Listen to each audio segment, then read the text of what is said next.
Imagine being 18 years old, dressed in a bright orange wedding veil, thinking you're walking into a night of celebration.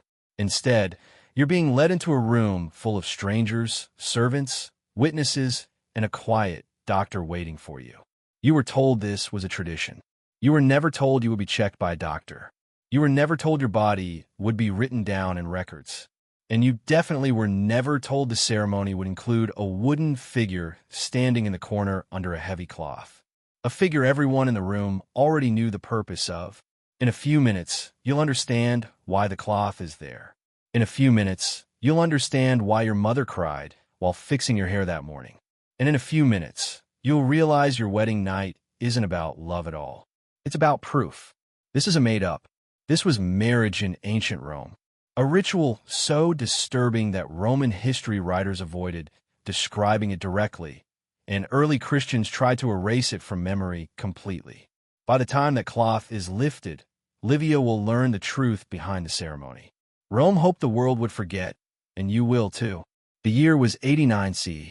The emperor ruled Rome with complete power, and 18-year-old Livia Tirsa was about to discover that Roman marriage had two sides. The public one with orange veils, scattered walnuts, cheerful songs, and a hidden one performed behind locked doors in front of people who might one day be called to repeat every detail before a judge.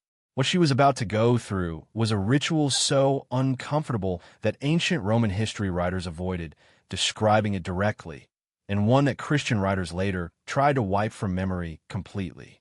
Before we go any deeper into this story, if hidden horrors of the past interest you, subscribe, hit the like button. And once you reach the moment that bothers you most, tell me where you're watching from. Let's begin. Before this night, before the witnesses and the cloth-covered figure, the day had begun with beauty. Her wedding parade had been almost dreamlike. Livia wore the traditional bright orange veil, the flamium, marking her clearly as a bride. Her hair had been arranged at dawn, parted with a spearhead, and woven into 6 braids held together with wool ribbons. Every detail followed strict, old family practices. At the temple, the sacrifice went smoothly. The priest had read good signs from the sheep's shiny inner parts. Her father had said the ancient words that moved her from his legal control to her husband's, and she had spoken the words that many generations of brides had whispered before her. Where you are Gaius, I am Gaia. A promise announcing that she no longer belonged to herself. Her new husband, Marcus Petronius Rufus, a wealthy grain seller 25 years older, had met her only 3 times before that day. Yet by law, the ceremony had already made her his.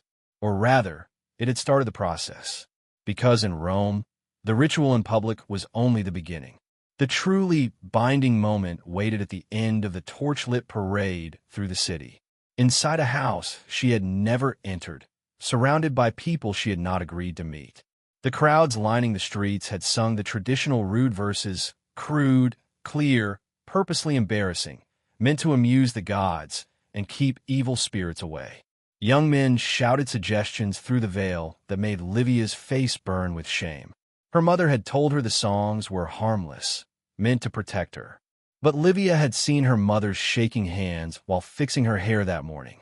She had seen the tears her mother tried to hide, and she remembered the final warning whispered into her ear. Do not fight back.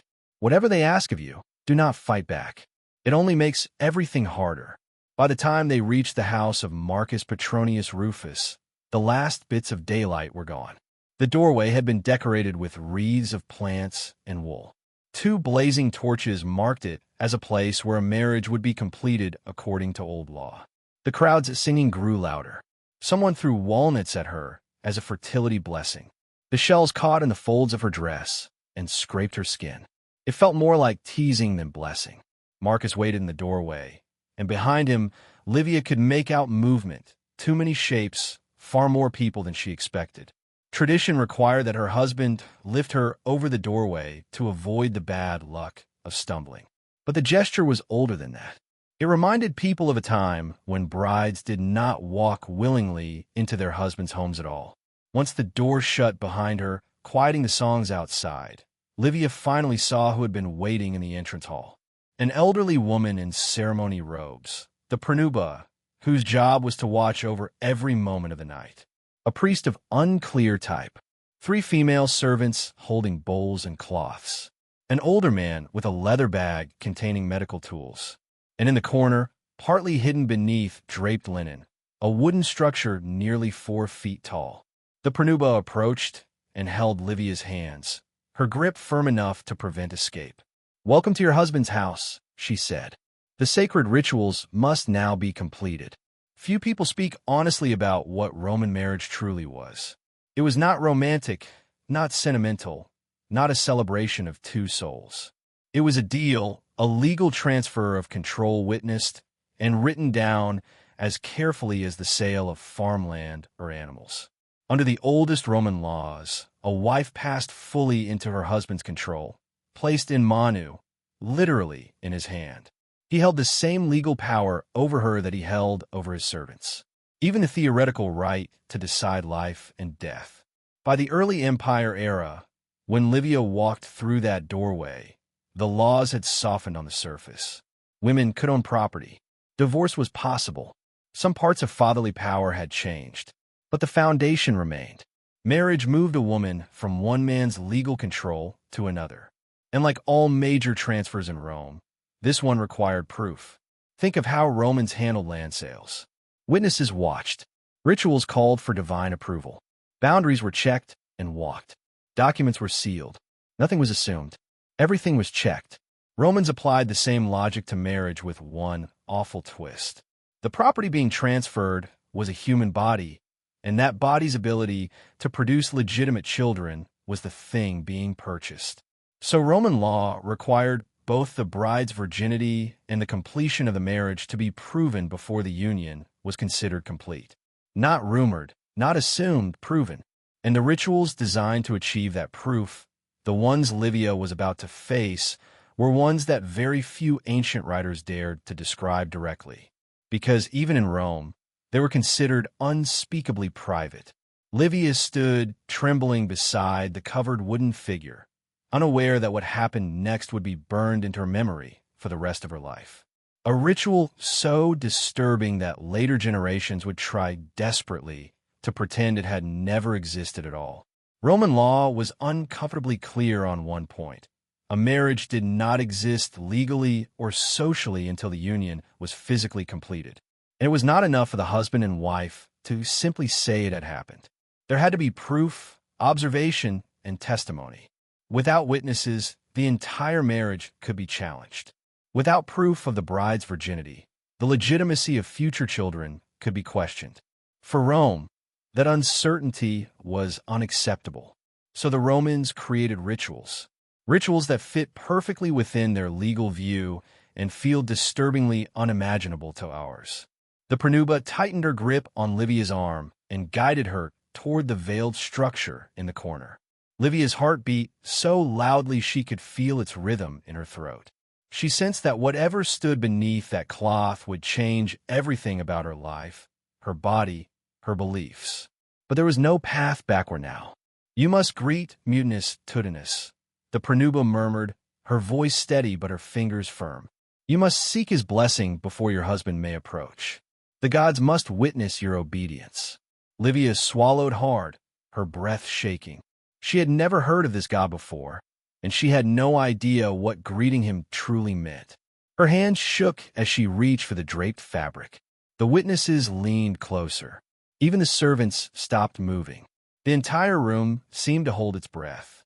When Livia pulled the cloth away, she understood why. Standing beneath the covering was a wooden figure carved with uncomfortable accuracy into the shape of a male body part. But it was not a tiny charm like the pendants children wore for luck. It was not a crude, scary figure placed in gardens to keep away intruders.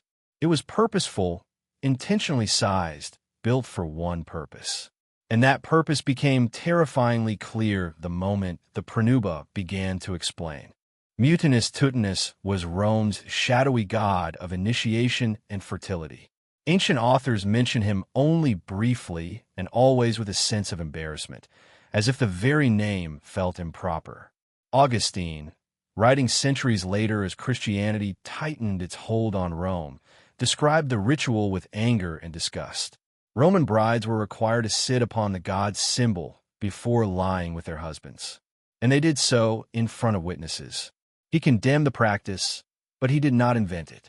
Other early Christian writers mentioned the same ritual, hinting that it was too shameful to describe openly.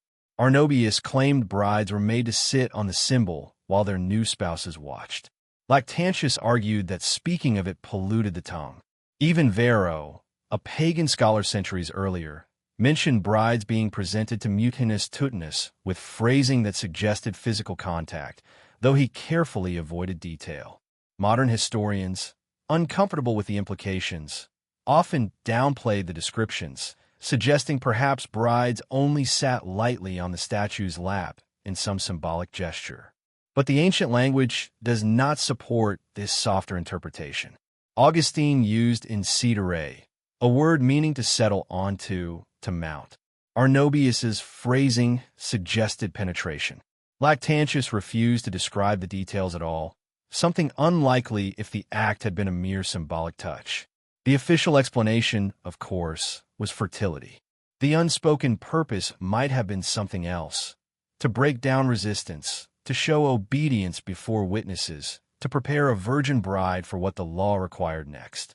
Livia stood frozen before the wooden god, the flickering lamplight throwing its awful shadow across the wall. The pronuba moved behind her, adjusting her posture, arranging her body, guiding her without gentleness. The witnesses watched in absolute silence. Her husband watched. The doctor waited behind them, hands folded, prepared for what came next. And in that moment, Livia finally understood the meaning of her mother's trembling warning, the rude street songs, the secrecy, the dread. She understood what being a Roman wife would truly demand. Technically, she could refuse, but refusal meant the marriage contract would fall apart. She would return to her father's home, not as an honorable bride, but as a rejected woman, damaged, untouchable, unmarriageable. She would disgrace her family. She would become a source of shame whispered about at dinner tables. Her life, as she knew it, would be over, so she did not refuse. When the ritual ended, servants approached with warmed, scented water.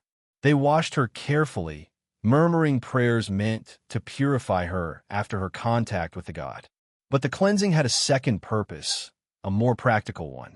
It prepared her for the examination. The doctor, who had been watching silently, now stepped forward, and Livia felt her stomach drop. This part, too, was not optional. In marriages involving wealth, family lines, or political standing, Roman brides underwent medical checking before the ceremony. A midwife or doctor documented the bride's virginity. The records of that examination could later decide disputes about inheritance or legitimacy. The texts preserved by Roman medical writers, cruel in their detail, leave no doubt about what the examination involved. That first examination, conducted earlier, established the starting point. It declared Livia untouched, an asset unaltered, as Roman law saw it. Now came the second examination.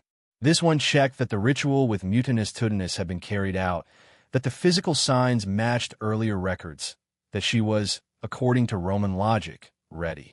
Everything happened with the witnesses present. Their statements could later be demanded in court if the marriage was ever challenged, and not one person in that room seemed to feel the slightest discomfort about what was being done to her. Modern readers pull back at these descriptions. What feels invasive, humiliating, and traumatic to us was to Romans simply a matter of legal procedure. The bride's comfort did not factor into the equation. Her emotions were as unimportant as the feelings of a field being measured before sale. Property did not have feelings. Property was transferred, and the procedures had to be followed. When the examination was finally complete, the prenupal led Livia toward the bedroom prepared for the consummation. The room was arranged exactly as tradition required. The bed was positioned so that it could be easily seen from the doorway, because that doorway, by custom, would remain open through the night. Oil lamps burned steadily, casting enough light for the pronuba to observe without interruption. Servants waited nearby to assist afterward. Every part of the room felt staged, arranged, prepared for a ritual Livia could not escape. Marcus entered at last. He paused at the doorway, glanced at the watching Pranuba, and stepped toward the bed. His face showed something Livia did not expect. Not confidence, not desire, but unease. As if even he understood that what was about to happen was not an act of closeness. It was an act of proof, and the night was only beginning. Marcus hesitated at the doorway, and that alone startled Livia. She had expected a man who was confident, sure, even controlling, someone who knew exactly what this night demanded. Instead, he glanced quickly toward the Pranuba, as if seeking approval or permission. A faint flush of embarrassment crossed his face before he approached the bed. The Pranuba lifted her chin, her voice formal and heavy with ritual authority. The bride is made ready. The gods have witnessed her obedience. Let the union be completed according to the customs of our ancestors.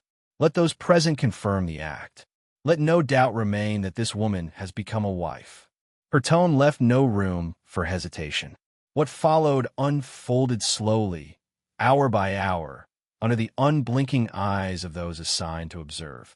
The Pranuba stood watch from the doorway, stepping forward only when tradition required instruction, occasionally adjusting something, occasionally correcting Livia's posture or Marcus's approach, ensuring that every part of the consummation aligned with legal expectation. The door stayed open. Lamplight spilled into the hallway. Anyone in the household could hear the movements, the voices, the ritual commands. Every sound was part of the documentation, part of the evidence. Nothing about that night was private. Nothing was meant to be. For Livia, the bed sheets might as well have been paper, and her body the ink Rome demanded to finalize the contract. Everything that happened was a form of proof. One last step to make the transfer of control unchallengeable. By dawn, the air felt heavy, the lamps burned low, and the doctor returned. He stepped inside with the same clinical detachment he had shown earlier. His task was simple: confirm that consummation had occurred and that Livia now bore the physical marks expected of a woman who had crossed from virgin to wife. His examination was recorded. The Pranuba gave her sworn testimony. Witnesses nodded in agreement. The legal transformation was complete.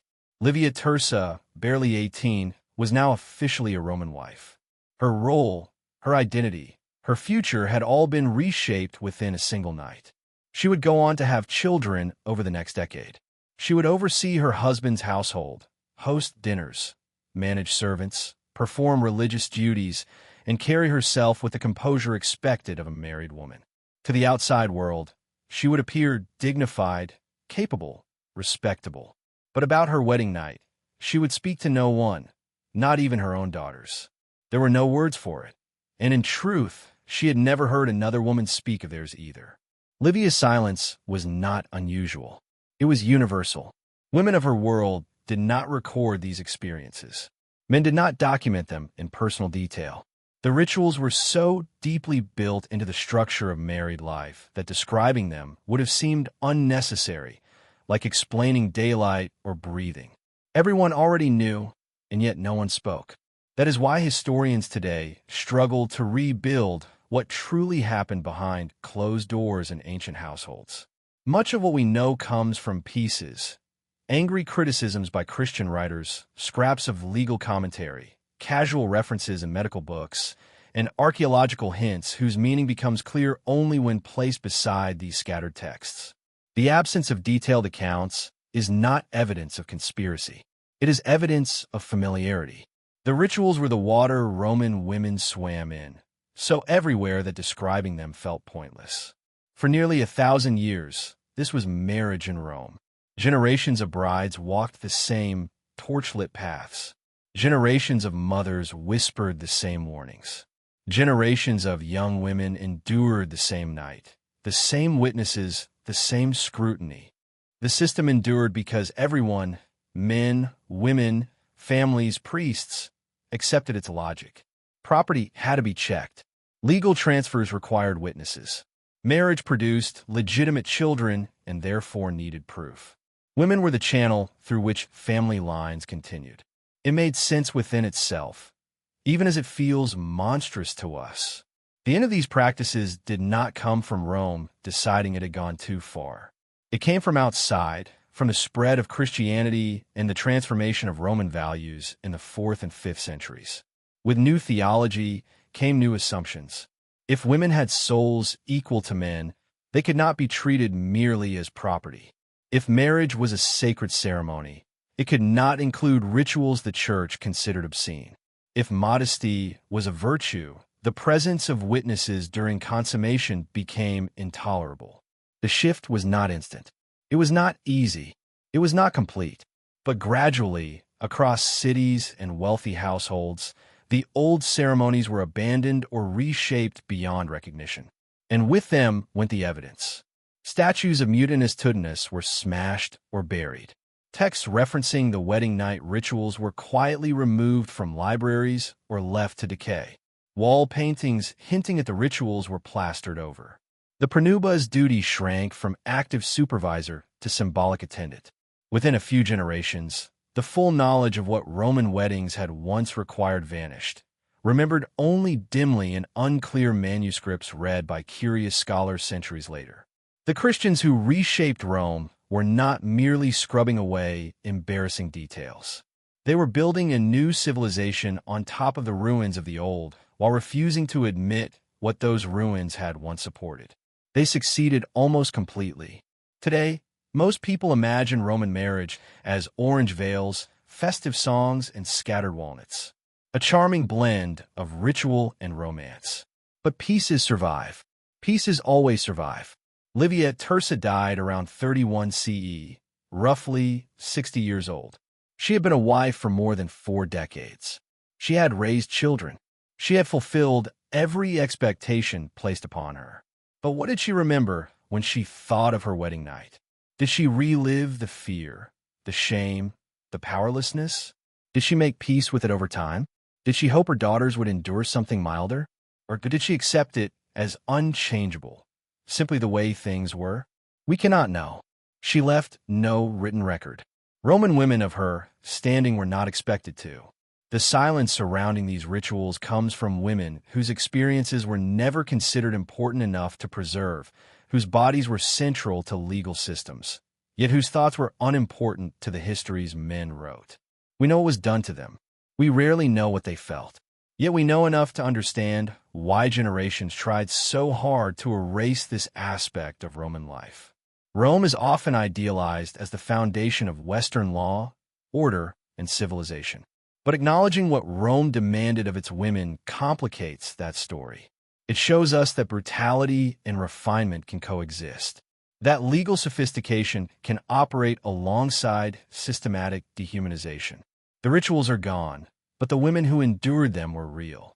For Livia, for her mother, for her daughters, for countless unnamed brides whose wedding nights were rituals of control, scrutiny, and proof, they lived. They endured, and they were silenced.